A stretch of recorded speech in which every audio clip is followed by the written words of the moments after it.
बातमी आहे मराठा आरक्षणासंदर्भात। मराठा आरक्षणाच्या अंमलबजावणीला सुरुवात झालेली आहे। मराठा समाजाला 26 फेब्रुवारीपासून आरक्षण लागू करण्यात आलेलं आहे। मराठा आरक्षणावर आता राजपत्रामध्ये शिक्कामोर्तब झालंय आणि याचं समाधान सरकारला आहे आणि मलाही आहे। त्यामुळे या निर्णयाचा, या लाभाचा फायदा तमाम मराठा समाजातल्या तरुणांनी, मुलांनी, मुलींनी घ्यावा आणि जे इतके वर्ष जे संघर्ष आणि लढा, जो काही मागणी होती मराठा समाजाची, ती पूर्ण करण्याचं समाधान आज आम्हाला आहे।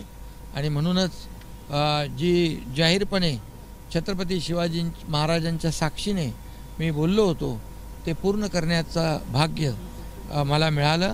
ते करत असताना इतर कोणत्याही ओबीसी असेल, इतर कुठलाही समाज असेल, त्याला बाधा न आणता, त्याच्यावर अन्याय न करता, हे आम्हाला मराठा समाजाला टिकणारं आणि कायद्याच्या चौकटीत बसणारं आरक्षण देता आलं, याचा खूप आनंद आहे, याचं समाधानही आहे। सर हिंदी में जानना चाहिए, सर हिंदी में, सर हिंदी में जानना चाहेंगे। आज आपने, सर हिंदी में जानना चाहेंगे, आज पास हो गया। आज मराठा समाज को जो रिजर्वेशन देने का मुद्दा था, आज जो हमने एक विशेष अधिवेशन लेकर मराठा समाज को रिजर्वेशन दिया था, उसका जीआर निकला हुआ है।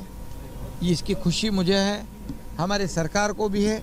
और इसलिए जो समय का इंतज़ार था, अब वो समय आ चुका है।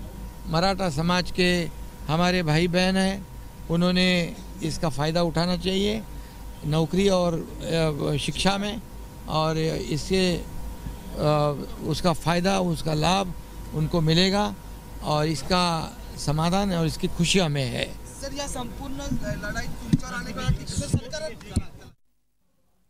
मराठा आरक्षणाच्या अंमलबजावणीला सुरुवात झालेली आहे।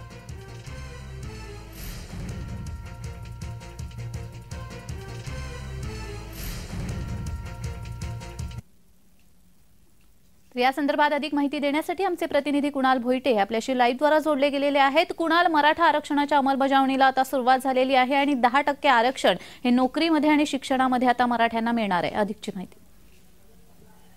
जान्हवी, 1981 पासूनचा हा संपूर्ण लढा आहे मराठा आरक्षणासंदर्भातला, आणि यानंतर जर पाहिलं तर मनोज जरांगे यांनी देखील याच मागणीसाठी ही मागणी उचलून धरत अनेक वेळा उपोषण देखील केलेलं पाहायला मिळालं। मात्र मुख्यमंत्री एकनाथ शिंदे यांनी देखील मराठा आरक्षणासाठी एक विशेष अधिवेशन जे आहे ते मुंबईमध्ये बोलवलं होतं आणि याच अधिवेशनामध्ये एकमताने जो कायदा, एकमताने मसुदा जो आहे तो पटलावरती ठेवण्यात आला आणि हा मसुदा मान्य करण्यात आला। एकमताने मंजुरी या मसुदाला देण्यात आली आणि यानंतर आता जो महत्त्वाचा निर्णय आहे तो समोर येतोय। 26 फेब्रुवारी पासून मराठा आरक्षण जे आहे ते मराठ्यांसाठी लागू करण्यात आलेलं आहे। खरं तर ज्यावेळेस हा एकमताने कायदा पारित झाला त्यानंतर राज्यपालांकडे ही प्रत गेली आणि राज्यपालांची आता सही त्यावरती झालेली आहे। त्यानंतर या संदर्भात शासन निर्णय आणि बिंदू नामावली आणि राजपत्र ही जारी करण्यात आलेले आहे। त्यामुळे 26 फेब्रुवारीच्या आधी जे काही नोकऱ्या होत्या, तुम्ही आमच्याशी असेच जोडलेले राहा। आमच्याशी आपले प्रतिनिधी रोहन कदम हे देखील जोडले गेलेले आहेत।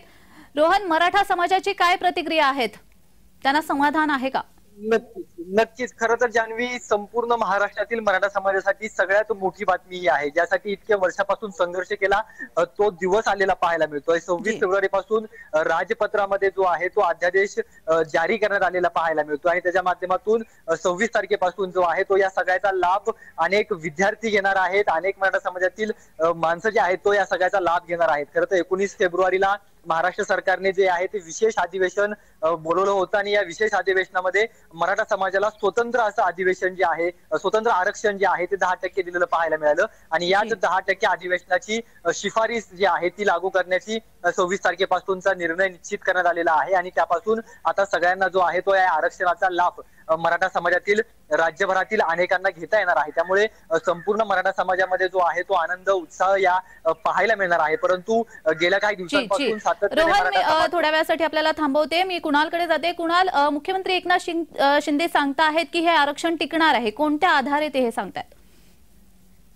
नक्कीच जर या आधीचं जर पाहिलं तर जे काही मसुदा जो काही तयार करण्यात आला होता किंवा राज्य मागासवर्ग आयोगाकडून जे काही त्रुटी या संदर्भातले किंवा ज्या काही शिफारस ज्या काही आलेल्या आहेत किंवा राज्य मागासवर्ग आयोगाचा जे एकंदरीतच पूर्ण अहवाल जर पाहिला तर शिक्षणापासून हा समाज वंचित आहे. अल्पसंख्याक जमिनी असल्या कारणाने किंवा जमिनीत उत्पन्न जास्त नसल्या कारणाने हा समाज कुठेतरी वंचित राहिलेला देखील समोर आलेला आहे. आणि याच आधारे म्हणजे मागासवर्ग आयोगाने जे काही नोंदी यामध्ये मुख्यतः नोंदवलेल्या आहेत किंवा या अल्पसंख्याक जमीन असून ज्यावेळेस पैसे कमी पडतात त्यावेळेस शिक्षणापासून हा समाज वंचित होत चाललेला आहे. हा देखील एक महत्वाचा मुद्दा मागासवर्ग आयोगाने पुढे आणलेला आहे. आणि अगदीच धन्यवाद कुणाल तुम्ही दिलेल्या या सविस्तर माहितीसाठी. धन्यवाद रोहन तुम्ही दिलेल्या या सविस्तर माहितीसाठी.